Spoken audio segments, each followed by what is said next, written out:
Hi friends! Today's book is Mulan. I'm very excited about this one, full of lots of adventure. When a frail father is called to fight against the Huns, adventurous Mulan takes his place. Dressed as a man, Mulan becomes a valiant soldier in the army. Will she succeed in bringing her family honor? Let's find out. So, fun! Look at this pretty picture of Mulan and Shang and Mushu and her friends, all of her friends and her family. And then let's go to our title page. Mulan is the title, and then down here, as usual, Disney Press owns the rights, the copyrights to the book, the pictures, the story, the whole thing. Let's get started. Long ago, in a Chinese village, there lived an adventurous girl named Mulan. The time had come for Mulan to visit the matchmaker. If she performed well, she would bring honor to her family and a good match in marriage. Before going to town, Mulan stopped at the family temple to make her father tea. He leaned stiffly on his cane and greeted her. "We're counting on you. Hurry," he urged. Then he prayed to the ancestors to bring his daughter much-needed luck. Attendants dressed Mulan in a beautiful gown and put makeup on her face. When they were finished, Mulan looked like a delicate maiden, but she did not feel like herself. Everything went wrong when Mulan met the matchmaker. After one of Mulan's mistakes caused the matchmaker's dress to catch on fire, the woman ran out into the street. "You will never bring your family honor," she screamed. Filled with shame, Mulan went home.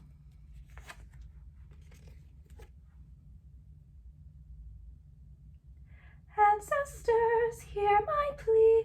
Help me not to make a fool of me, and to not upset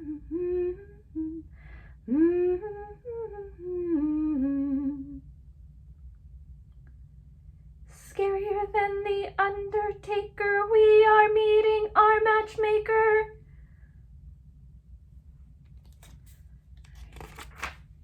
Then Mulan heard the sound of drums outside. It was a message sent by the emperor himself. "The Huns have invaded China," the messenger said. "One man from each family must serve in the imperial army." Mulan's father said he would fight. "Father, you can't go!" Mulan cried. She knew that her father had been badly injured in the last war. He would not survive another battle. But Mulan's father was the only man in their family. There was no one else to take his place.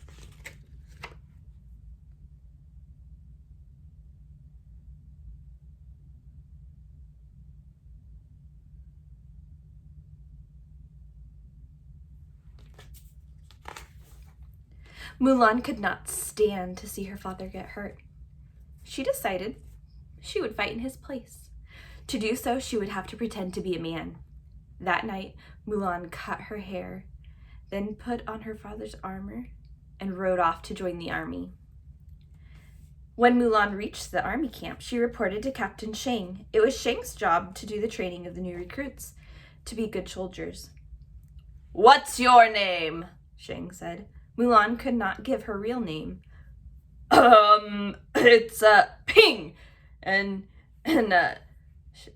my name is Ping," she said.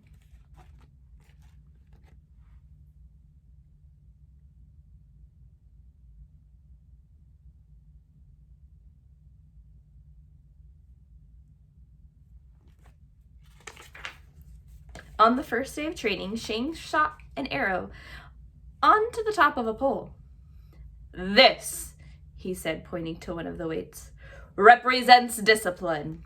Then he pointed to another weight. "And this represents strength. You need both to reach the arrow." Shang asked the soldiers to climb the pole carrying the two heavy weights and bring back the arrow, but no one could. Mulan worked hard, but training with Shang was not easy.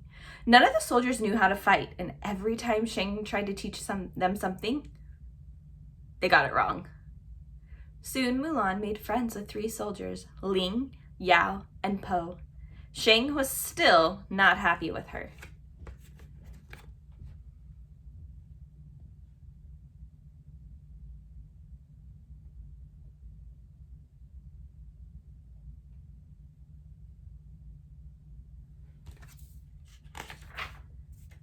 Mulan realized how she could prove herself to Shang, retrieve his arrow.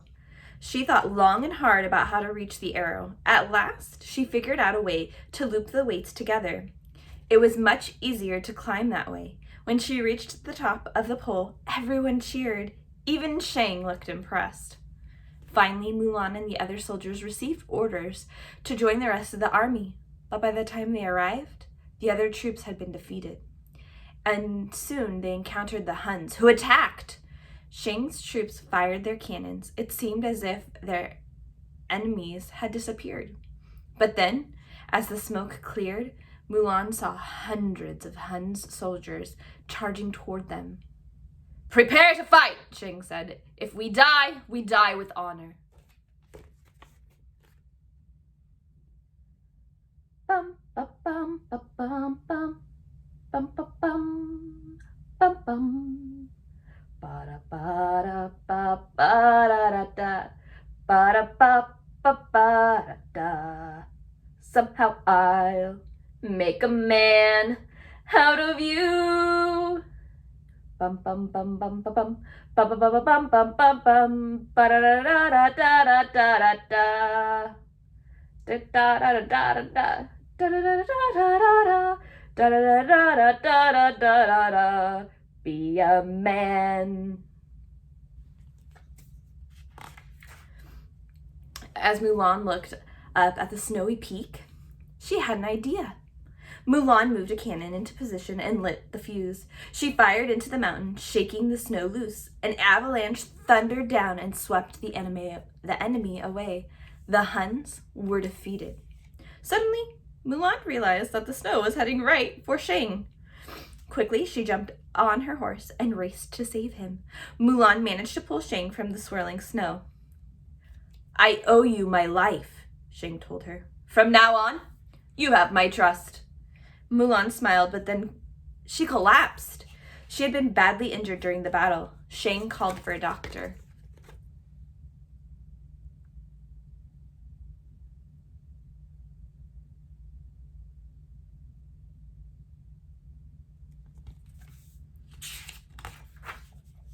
The doctor treated Mulan's injuries, but he also discovered her secret. Mulan was a woman. Lying to the army was a crime punishable by death. Shang was furious, but he could not kill Mulan. "A life for a life," he said. "My debt is repaid." Shang and his army marched off toward the imperial city to tell the emperor of their victory. Mulan was left behind.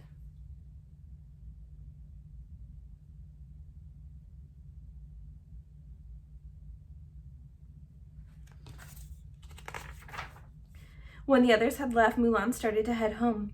Suddenly, she saw the Hun leader, Shan Yu, climb out of the snow. They were popping out of the snow like daisies! He was leading his men toward the imperial city. Mulan knew she had to warn Shang. She raced after the army. When Mulan reached the city, everyone was celebrating. Mulan rode up beside Shang. "The Huns are alive! They're in the city," she told him. "You have to believe me." "Why should I?" Shang replied. He was still hurt that Mulan had lied to him.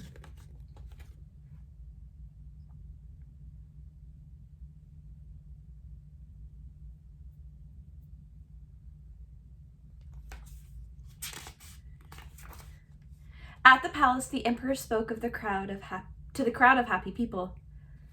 "China will sleep safe tonight thanks to our brave warriors."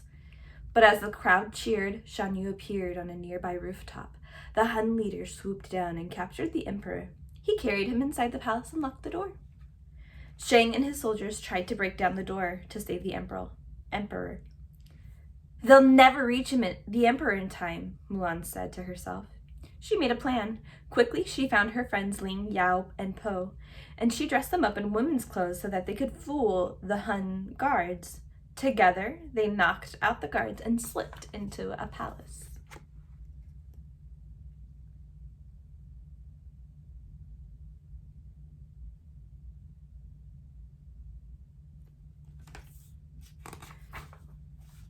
At Mulan's signal, The rescuers stormed into the room. Ling, Yao, and Po grabbed the emperor and zipped down a rope to safety. Mulan and Shang stayed behind to fight Shan Yu. Mulan led the Hun leader to the roof, where he was defeated in a burst of firework explosions.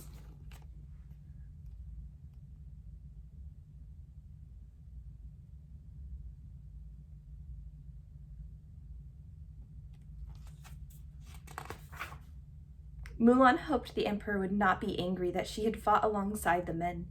When she found him, the emperor was not angry at all. Instead, he honored Mulan by giving her his personal crest. "Take this," he said, "so your family will know what you have done for me." Then he handed Mulan Shan Yu's sword. "And take this," the emperor said, "so the world will know what you have done for China."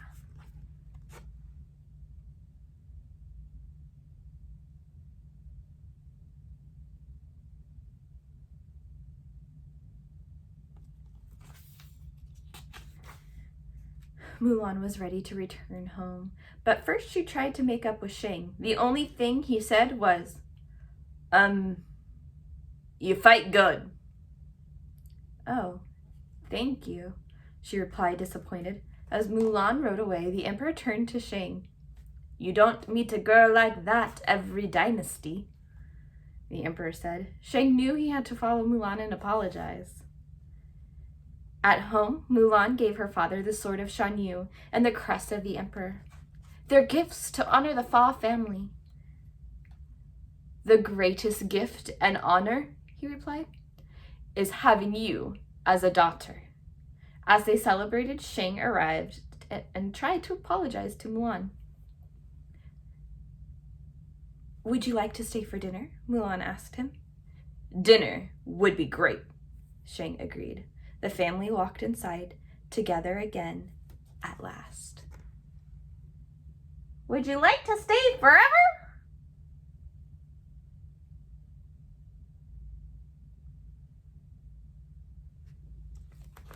And that, my dear friends, is the end of Mulan. And thank you for coming and joining me today. I might be able to get one more book in today, and if I don't, I will see you tomorrow. Have a great day, my friends. Bye!